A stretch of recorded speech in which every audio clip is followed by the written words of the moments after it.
this guy on a new track when it throws the unexpected. Ericsson rises to the fore and to the top step of the podium. Ericsson wins on the streets of Markham. A thrilling finish to the Ontario Honda dealers Indy in Markham. The checkered flag waving for Marcus Ericsson, who took the lead with only 5 laps to go. Drivers started their engines today in the first ever 90-lap Indy race to be held in the city of Markham. The city showing off a new track and a new direction for the sporting event that has been held in Toronto for decades. John Woodward was there for the race and caught up with the winner. John, how is it? How are your ears right now after all of this? Still ringing. Those are some loud engines, Andrea. And just before they started revving, Marcus Ericsson was kind enough to stop and chat with us and take us to his pit team where they discussed their strategy for handling Markham's new track. The Indy drivers running a gauntlet of fans, offering them high fives and signatures, including on young Jackson. Oh, you guys signed for the first time. TK signed his back for signature. Who did you get to sign your hat? I got a few people. I got McLaughlin, I got Dixon, I got Ericsson. Swedish driver Marcus Ericsson, a previous winner of the Indy 500 in 2022, who stopped to tell us the new Markham track is an exciting challenge. It's great. The track is really, really fun, very challenging. It's going to be a really good race, I think, a lot of action. So. The new track almost a year in the making after the event moved from Toronto, where it had been held since the 80s. After delays in preparing the track on Friday, races on Saturday and Sunday went ahead, said Markham Mayor Frank Scarpitti. Well, we started our engines over a year ago here in the city of Markham, getting ready for this race. At this time, we ask all drivers report to your cars. Scarpitti, as the Grand Marshal, was given the chance to make the iconic call. Drivers, start your engines! And the drivers were off. Those in Ericsson's pit crew watching closely. None of these cars go anywhere without a pit crew. This is pit lane. This is where a team of mechanics and technicians service these cars, often in just a matter of seconds. There were 4 or 5 teams here last night till almost midnight, and we were one of them. Ericsson's pit coach, Chris Snyder, prepping his crew for something new. New track, there's just a lot of variables up in there. You don't know how this thing's going to flow.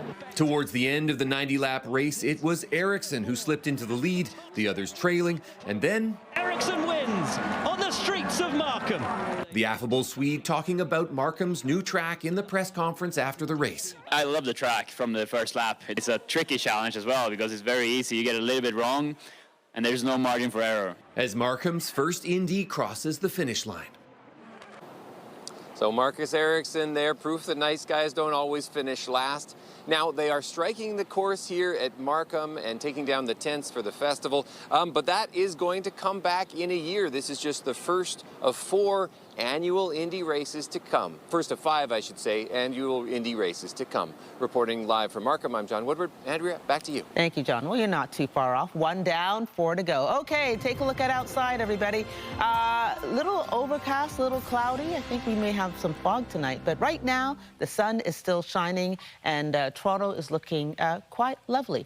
Let's go to our satellite radar here, and you can see that there is some hiccups of precipitation coming through throughout the evening. Nothing too heavy, but there will be pop-up showers that are coming through. As we look at our humidex right now, yeah, it's still a factor with the temperature.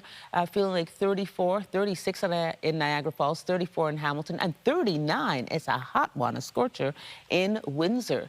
And as we look at our current temperatures, it's at 22 right now, feeling like 29 at the islands, 31, feeling like that at Pearson Airport. And tonight, the 30% chance of, looks like cloud there. I think we're going to get a bit of rain. It will be 26. The humidity will still be a factor. We're hearing from the fire chief after a 3-alarm downtown fire at the Zanzibar Tavern on Yonge Street. Officials arrived at the scene at 6 a.m. and don't believe the fire was set deliberately. CP24's Andrew Brennan is following the story with more reaction from the owner and neighboring businesses. The early morning fire was so violent that it tore through the roof where it was believed that flames first broke out, leaving this adult entertainment venue itself partially topless. Also, on top of that, some of the ceiling caved in. There's questions about the structural integrity now of the building that houses Club Zanzibar. But according to Fire Chief Jim Jessup, this fire could have been that much worse. Upon our arrival, crews were met with heavy flame, heavy smoke and heat at the Zanzibar Tavern. Fire was automatically escalated to a second alarm, and the incident commander made decisions that, to be very honest, saved the rest of this block. And someone who can speak firsthand to that quick work of firefighters is Mozak Khan. He says that without the work of firefighters containing this blaze, his own building may have been lost just beside Club Zanzibar. When I came, somebody called me, and I came right away, and there was a fire, and I know the way they were working, the way they were climbing towards our building and from the top, and I really believe that they really protected our building next door, 361 Yonge Street, and I really think we should have appreciation, and actually I would like to invite them or the whole department fire for food, which one the restaurant they're going to be downstairs for all-you-can-eat buffet. He also tells us he saw two people, a man and woman, fleeing the building just as the flames first broke out, meaning this also could have been that much worse in an entirely different way. Now, the question is, what comes next? The owner of Club Zanzibar says he hopes to bring it back. Oh, we would certainly hope so. We've been around since 1960. My dad started the place. Bigger and better is our attitude. It looks like the top floor may be gone, but we can always hope for the best. You know, build it better than it was. What caused this fire still unknown, but Chief Jessup says it's believed that this fire was not deliberately set. Now, with the promise of renewal from the owner, it does remain to be seen how long it could take before Club Zanzibar is reopened. I'll send it back to you. Thank you, Andrew. CP24's Andrew Brennan. Well, police say a woman is dead following an incident at Lake Ontario in Mississauga last night. It happened around 10:30 p.m. at Jack Darling Memorial Park. Peel police responded to reports of a woman who'd been swept into the water. They located the woman and transported her to hospital, where she was pronounced dead. And police were at the scene of a shooting in Rexdale. It happened at a plaza near Islington and Bergamot just after 5 p.m. Police say a man was transported to hospital via an emergency run. Paramedics tell CTV News the person has serious, non-life-threatening injuries. Police are searching for a suspect they described as male black, wearing a hoodie and possibly a ski mask. Well, police are investigating a shooting outside a Scarborough apartment building last night. Officers say it happened around 9:15 near Lawrence and Galloway. Paramedics tell CTV News the victim was sent to hospital with life-threatening injuries. Police have not released any suspect information as of yet. And one person has been rushed to hospital after a stabbing near Kensington Market. Toronto police say they were called to the Augusta and College area just after 4:30 this afternoon for reports of a stabbing. Paramedics tell CTV News they transported one person to hospital with serious non-life-threatening injuries. There's no word on a possible suspect or suspects. The investigation is ongoing. And police have charged a suspect wanted in connection to an unprovoked stabbing of a TTC worker on Friday. Police say 36-year-old Anthony Christopher David McLaughlin turned himself in on Saturday and was scheduled to appear in court today. He's accused of stabbing a TTC electrical worker who was on break. The worker has serious non-life-threatening injuries and is recovering now at home. A man in his 20s is dead after an early morning multi-vehicle crash in Brampton. It happened around 1 this morning near the Gore Road and Castle Oaks crossing. The driver of a Nissan Pathfinder was pronounced dead at the scene. The driver and two passengers of a minivan were taken to a trauma center with non-life-threatening injuries. The Major Collision Bureau is currently investigating. And a 60-year-old e-scooter rider is in hospital with life-threatening injuries after colliding with the open door of a parked car in North York. It happened around 1:40 this morning near Driftwood and Jane. Police say the 22-year-old driver of the car remained at the scene. Well, Brampton is still reeling after learning the Stellantis assembly plant may be shutting down for good. And for businesses in the area hoping it would open back up, it's a devastating blow. CTV's Kamal Karmali reports.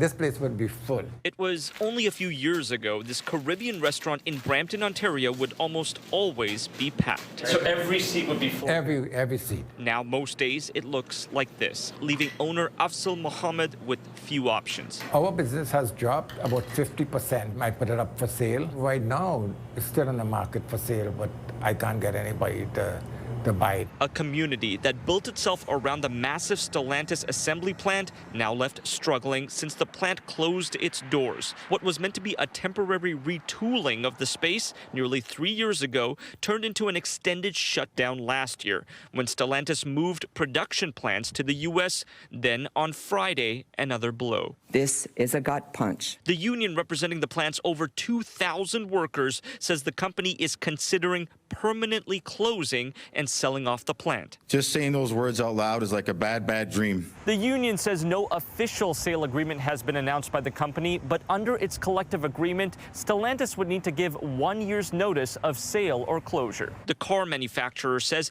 it's still looking for a solution for the Brampton assembly plant, but there are challenges. We passed a motion at Brampton City Council to prohibit any other use than auto use. And so if the company thought they could sell the property for a quick buck, it will be worthless because they will not be able to use it for any purpose other than automotive. The surrounding community and the city still reeling, catching many for real off guard, like the owner of Shelley's Kitchen. Your business really depends on a lot of these people. Yeah, for real, it does. But at least in this shop, some plant workers Thinking about this for about an hour. can still be found. Dave Sears still coming back for his daily meals, even though he doesn't work across the street anymore. I thought for sure we would be going back. I'm surprised. I'm confused.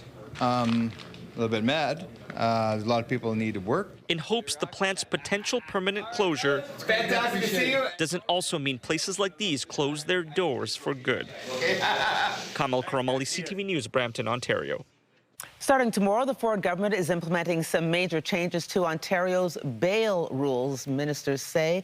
The goal is ensuring compliance with what they've called a broken system. Going forward, accused people released on bail have 2 business days to provide a cash security deposit in the full amount pledged. Sureties will also be required to offer more to-date contact and identification details, and officials will gain enhanced collection tools for bail debts. That could include wage and bank account garnishment and property liens, seizures, and sales. Solicitor General Doug Kersner had this to say about the rule changes. Bail conditions are not suggestions, they are court orders, and there must be real consequences when they are broken. He went on to say that the province is strengthening enforcement to hold offenders accountable, giving police and prosecutors stronger tools to protect our communities, and helping keep violent and repeat offenders behind bars where they belong. Some legal experts warn the changes may not have the intended effect.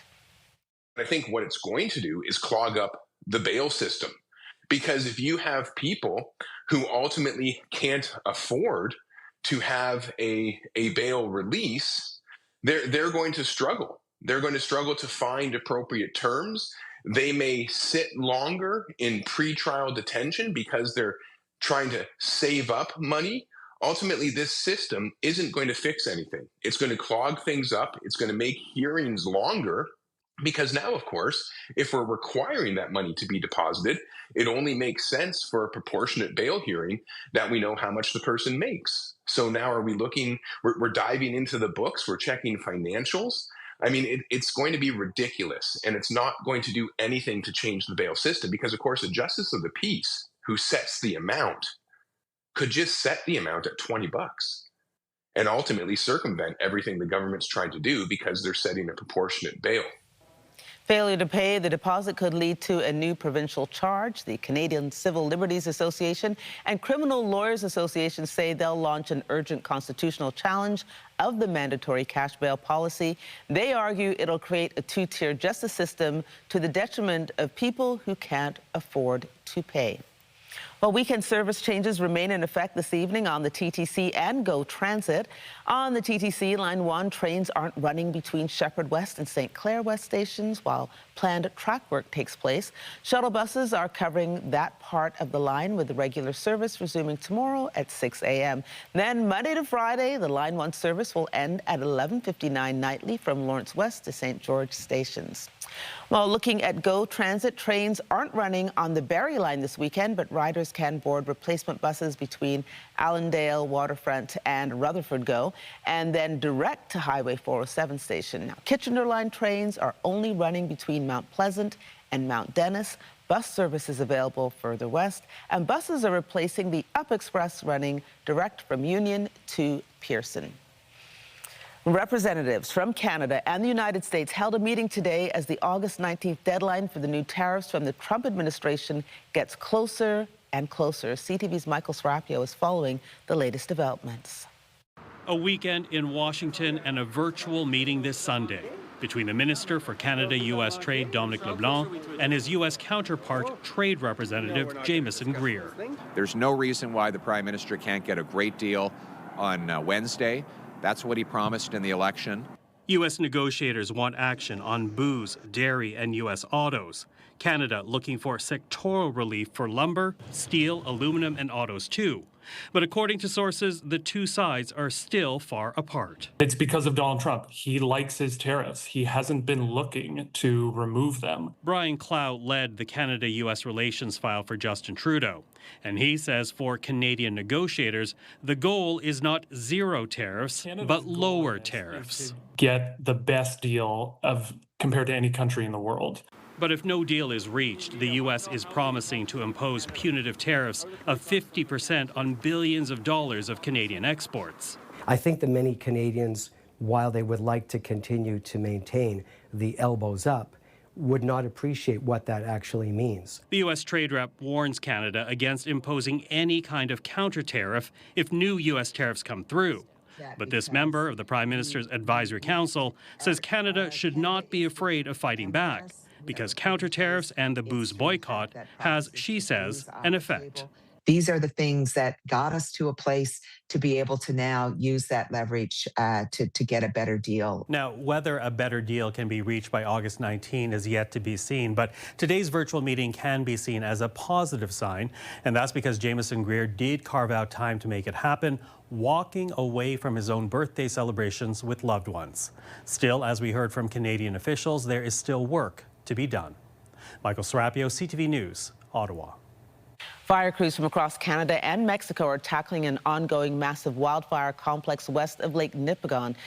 This comes as more than 120 fires burned across the province's north. 8 new wildfires were confirmed in the northeast region on Saturday. 47 are burning there, 4 considered out of control. There weren't any new fires confirmed in the northwest region on Saturday, but 85 are still active, 7 not under control. Meanwhile, the fires in BC are changing their behavior, which could be a good thing for those battling the blazes. The BC Wildfire Service says wildfire smoke is expected to gradually move back into central areas of the province. That could help moderate fire behavior by lessening the amount of heat that reaches the landscape. Some residents from Summerland and West Kelowna have been allowed to go back home after evacuation orders were downgraded in recent days. Yeah, I went back on Friday to thank our fire department, our firefighters, and then the fire chief took me to a few of the damaged areas to see, and it's kind of mixed emotions. You see people who've lost their houses, but then you also see the heroic work that was performed by our firefighters to save homes. You know, you see it's burnt right up into people's yards, and then it just stops, and the house is still there. So, it's really, really mixed emotions there. Some parts of town the fire didn't affect at all, and so very little will be a problem. Other than so the beaches are full of the geese population have taken over the beaches and that sort of thing. So we need to clean the beaches, but that's pretty minor compared to other parts of town where it looks like a moonscape. Wildfires continue to burn across the province with 129 active and 17 detected in the last 24 hours, according to the BC Wildlife Service. Well, wildfires are also an ongoing concern in Europe after a fire on a Greek island killed 2 people. Several people were injured as the fast-moving fire swept the island of Salamina. off the coast of Athens. An operation is underway to evacuate people in the neighboring coastal areas. Meanwhile, a wildfire in the eastern part of Belgium has burned about 30 square kilometers. Authorities evacuated around 600 residents and tourists as smoke spread through the area. It's one of the country's worst wildfires in recent history. The fires follow weeks of unusually dry and hot weather across Europe. In Indonesia, officials say the death toll from yesterday's magnitude 7.7 earthquake now stands at 53. Around 5,000 other people have been evacuated from the hard-hit eastern area. The quake was the worst to hit the Southeast Asian nation in years, and it was followed by well over 300 aftershocks. Hurricane Lala has weakened to a tropical storm after skirting Hawaii without making landfall, but strong winds and heavy rain and large waves remain concerns for residents.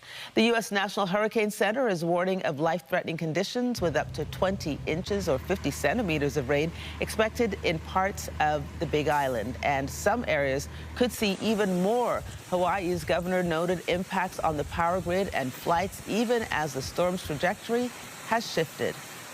We've had 19 roofs, at least, that have been lost. It's going to be significant damage. I've already begun the process of starting the paperwork with our team for a major disaster declaration when it's appropriate. We'll be out there, of course, assessing all the damage more or less on Monday. But over the next 36 hours, we'll be responding to emergencies and crises. Again, don't be out on the roads. More than 130,000 households were without power this morning across Hawaii's 3 largest islands. Well, after President Donald Trump said he was planning to declare the Strait of Hormuz to be U.S. territory, Iranian officials are sharing their own aggressive comments about the ongoing conflict in the Middle East. Today, the commander-in-chief of Iran's army, Amir Hatami, offered a $30,000 U.S. reward to any man in the country who kills or captures a U.S. soldier. The promised reward is doubled for any woman who does so. There's been no known deployment of U.S. ground forces in Iran during the war, which started when the U.S. and Israel attacked Iran in late February. The only exception was a rescue mission in April for a downed American pilot. U.S. CENTCOM Commander Admiral Brad Cooper has visited the USS Lincoln as concerns grow over mental health and supplies aboard the aircraft carrier. The Lincoln arrived in the Middle East in January and supports the U.S. war against Iran, including a blockade of Iranian ports. The carrier set a record with more than 250 days uninterrupted time at sea, raising concerns about the impact of long deployments on the ship and its more than 5,000 sailors and Marines. Last week, reports emerged of at least one sailor jumping overboard as a result of the poor conditions.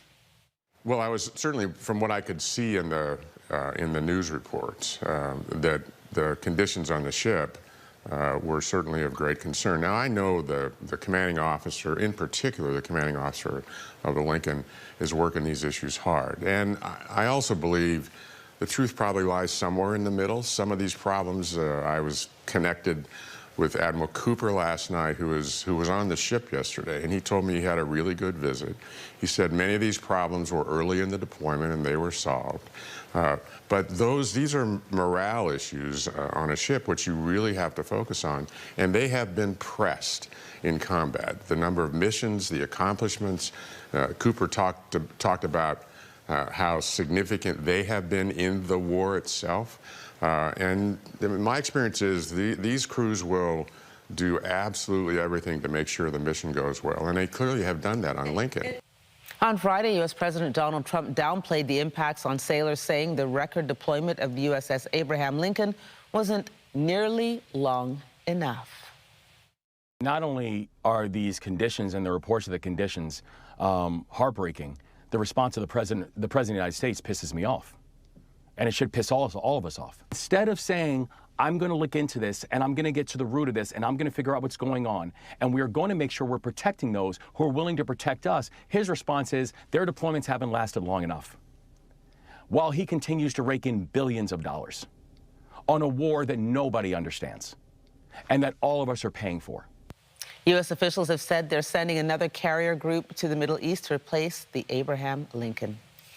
Well, Ukraine launched hundreds of drones toward Moscow overnight, killing one person in what's being called one of the largest attacks to have targeted the region. The strike appeared to target a warehouse belonging to Wildberries, Russia's largest online retailer, with large plumes of smoke that could be seen around the site about 45 kilometers outside of Moscow. Government officials say an 83-year-old man was killed and several more were injured in the attack. Wildberries has been a target for Ukraine, which accuses the e-commerce platform of handling military goods. Meanwhile, Russia says it has downed 822 Ukrainian drones across the country. I think that you're seeing some significant frustration on the Ukrainian side about their inability to strike deep into Moscow's targets, which are being limited by the inability of the West to provide them with long-range precision systems that can strike at the heartland of Russia. So they're using what they have available to them, which is drones and these long-range drones. They're going after the supply chain of Russia. They're taking the fight to the people to show the Russian people that they are in a conflict and they are not immune from the effects of war, much like the Russians have gone after everything inside of Ukraine indiscriminately. As Russia carried out its own strikes on Ukraine, demonstrators in Kyiv gathered today calling for the return of a popular defense minister who was dismissed by President Vladimir Zelensky. Also today, Romania says Spanish forces deployed on a NATO mission shot down a drone that illegally entered its airspace. The wreckage fell in an unpopulated area. A spokesperson for the military alliance said the drone appears to be Russian. 12 people were killed in a bus crash early this morning in Hungary. Officials say the Polish registered vehicle went off the road and into a ditch around 140 kilometers east of Budapest. This was at around 1 a.m. local time. Police said it appears the bus driver fell asleep behind the wheel, and he's since been arrested. One person was rushed to hospital for treatment of life-threatening injuries, 9 for serious injuries, and another 37 for minor injuries. Moroccan police arrested at least 111 people Saturday trying to cross into Spain's North African enclave of Ceuta. Security was tightened after social media posts called for another mass crossing. At Ceuta. And the latest attempt comes just 2 weeks after more than 72,000 migrants surged into Ceuta, with at least 96 people dying while trying to reach Europe. Moroccan authorities say 109 migrants from sub-Saharan Africa and 2 Moroccan citizens were detained in and around the city across from the Spanish enclave. Reports out of Sicily say 4 pieces of art dating back to the Renaissance were stolen in a museum heist this weekend. Italian media says the theft took place Saturday evening, with those involved managing to bypass alarm and security systems. It also happened to be Italy's Ferragosto holiday. The museum was closed today while investigators gathered evidence. The institution's director called the situation a tremendous loss for the museum, the city, the community, and the art world. Residents of Wolfe Island in eastern Ontario are spending another summer uncertain of when a new provincially funded ferry will actually start transporting passengers. CTV's Judy Trin has the details on mounting frustrations in the community. On the St. Lawrence Seaway, an elusive sight as a $50 million boat appears on the horizon. It is like whale watching, you know? Yeah, it's a rare thing. Since it was put into service 2 years ago, the Wolfe Islander 4 ferry, purchased by the Ontario government, has been docked longer for repairs than it has been transporting passengers. It's supposed to connect the 1,500 residents of Wolfe Island to Kingston. The boat has been fixed, but it's not yet ready for vehicles. I need to have people actually get to work, get to school, get to have their emergencies attended to. I don't have time for something that is so much of a wussy ferry. The ferry was built by a Dutch company. In 2024, it was blown off course by strong winds and run aground. In 2025, the boat lost all power after an engine malfunction. And the hybrid vessel can only run on diesel because the recharging station hasn't yet been built. The contingency plan involves bringing back the old ferry. Did you count on a boat that's true? We count on the Wolfe Islander 3. The Wolfe Islander 3 has been immortalized in a folk song, but it's more than 50 years old, and it also breaks down. It is a regular weekly event, sometimes multiple days in a row. It's driven up costs for hotel owner Chris Brown. He's had to organize private boats to get his guests on and off the island. And that boat is considered an extension of the highway, like any other responsibility of the province. It needs to be functional. The impact is deepening. The town has lost doctors. The public elementary school has shuttered and is up for sale. Young families are moving to the mainland. If they're trying to kill my community, they're doing a fine job of it, but I'll fight them tooth and nail.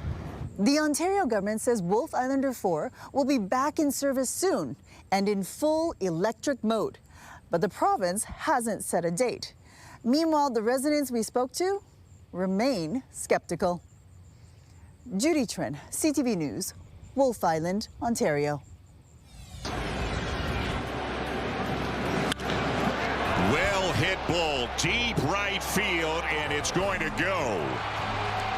Ben Rice with a long two-run homer. Ooh, still ahead. The Blue Jays were looking to sweep the Yankees this afternoon as they battle for that all-important wild card spot. Stay with us, folks. We head back outside looking at Nathan Phillips Square. So much more to come after the break. Stay with us. Welcome back, everybody.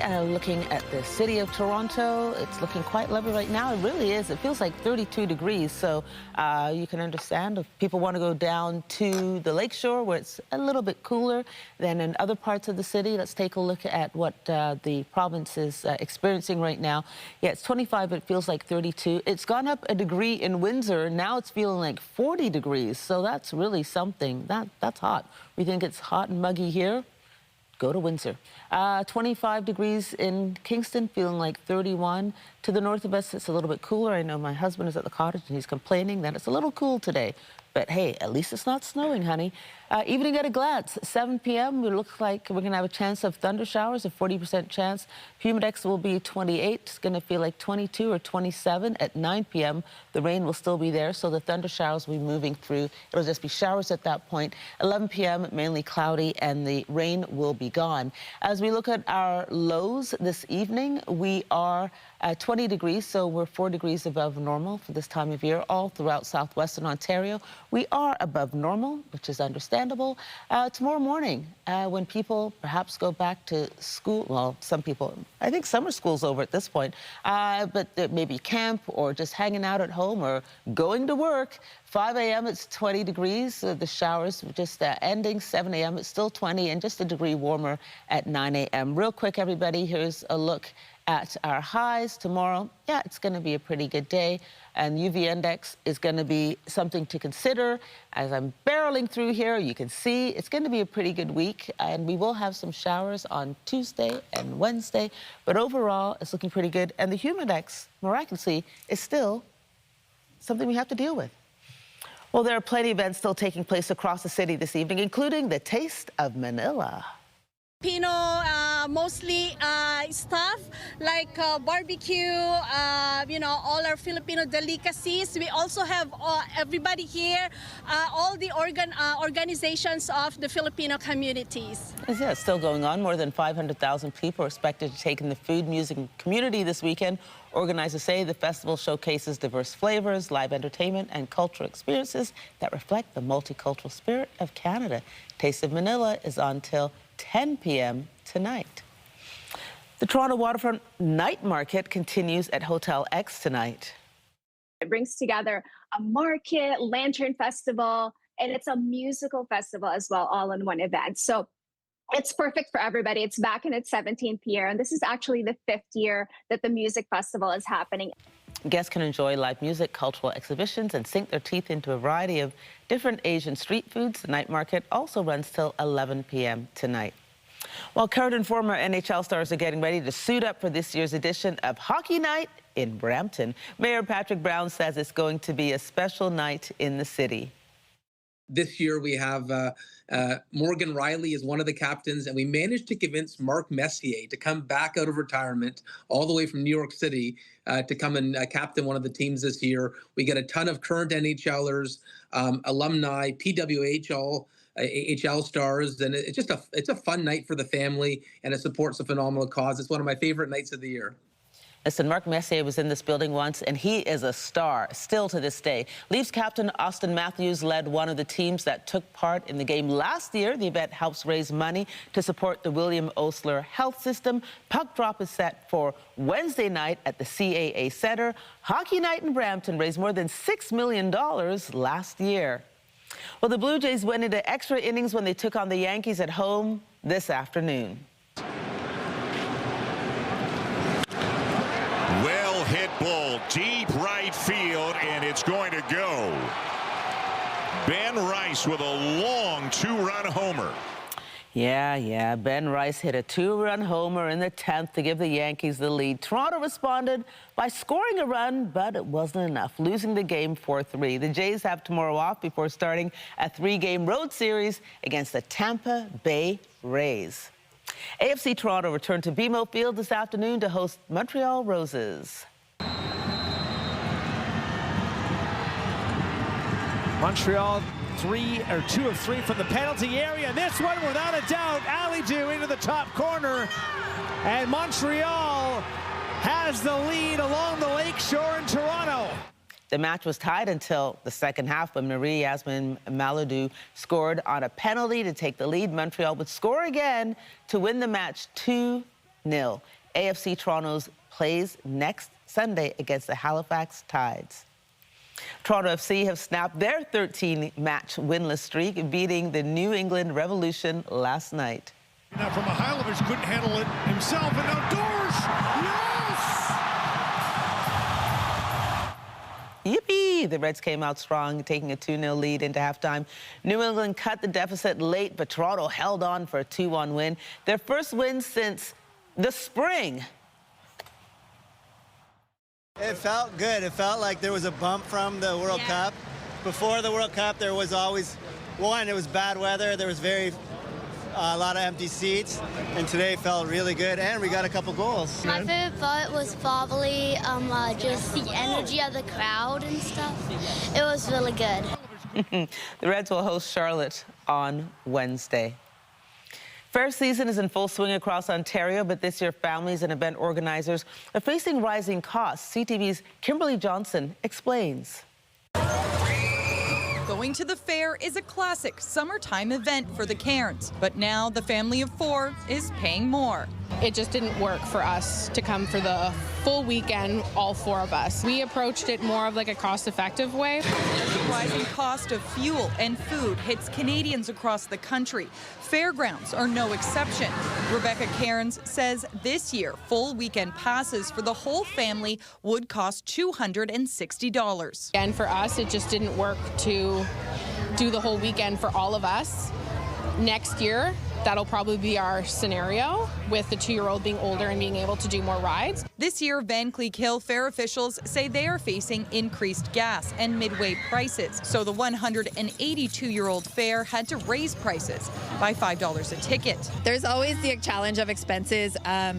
Everything costs money. It costs money to have all this. It costs money to bring all this in. We try to make it as affordable as we can given the rising costs of everything. I know last year was 25, this year's 30, so it is going up.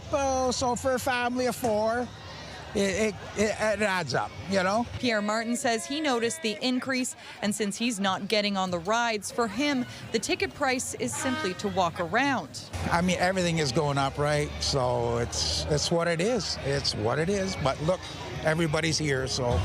And for this family of almost 8, they say it's still the most cost-effective family trip they can make. We've got an 11-year-old down to a 3-year-old now, and so everyone's got, good opportunity to play. We get the most bang for our buck. But as costs continue to go up for community events, others say it can be a challenge. I get it. It just makes it hard for a family in the community to be able to afford the fun things for the kids. Kimberly Johnson, CTV News. Well, coming up after the break, a closer look at this weekend's box office winners.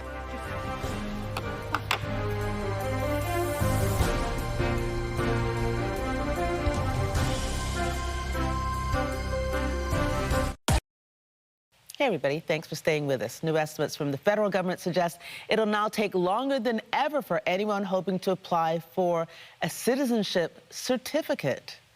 Most citizens who were born in Canada don't apply for the document because their birth certificates count as proof of citizenship. But there's been a surge in applications for citizenship certificates in the wake of changes to the Citizenship Act. Many people who were born outside the country to a Canadian ancestor are now seeking confirmation of their citizenship. That can be a complicated and lengthy process, and the federal website now shows the wait time is over 2 years. Been increasing for a long time. Earlier at the year, you're looking at 9 to 10 months, and since then, right now in August 2026, we're seeing a processing time of about 26 months. I'd say that it's reasonable to expect a 3-year processing by the end of the year. The reason why: we're seeing more and more requests being made, which means there's more urgent processing cases. In other words, they're prioritizing people who are maybe fearing harm based on their gender identity, people that cannot work inside Canada because work permits are expiring. They need their citizenship now to continue working. And we're seeing more and more applications, which means they're doing more completeness checks. They're issuing more acknowledgement of receipts. So they may not be working towards the backlog because they have all these other urgent cases and files coming in right now. Wow, the federal website says nearly 122,000 people are currently waiting for their citizenship certificate applications to be processed. A new European effort is looking to develop a new way to stay safe from Lyme disease. EU officials have agreed to study an experimental vaccine against the bacterial infection. Pfizer and French-Swiss firm Valneva say trials have shown a 70% efficiency rate in people aged 5 and above. Lyme disease is spread by the bite of an infected tick, and while it's rarely fatal, it can cause rashes and flu-like symptoms, and in some cases, neurological problems. Research in 2022 estimated more than 14% of the global population has had Lyme disease. Warning transmission rates could rise as climate change brings longer, drier summers. Well, it was another winning weekend at the box office for Spider-Man: Brand New Day. But you're in danger. You just have to trust me. Fine. Peter Parker's latest adventures have now surpassed the $2 billion mark in U.S. dollars at the global box office. Here in North America, the movie brought in another $70 million in its third weekend to stay #1. Christopher Nolan's The Odyssey is also sailing strong, staying in second with $23.2 million in ticket sales. The End of Oak Street debuted in third with $21 million. Stay with us, folks, after the break, how an Ottawa family's side hustle turned them into savvy entrepreneurs. Yum.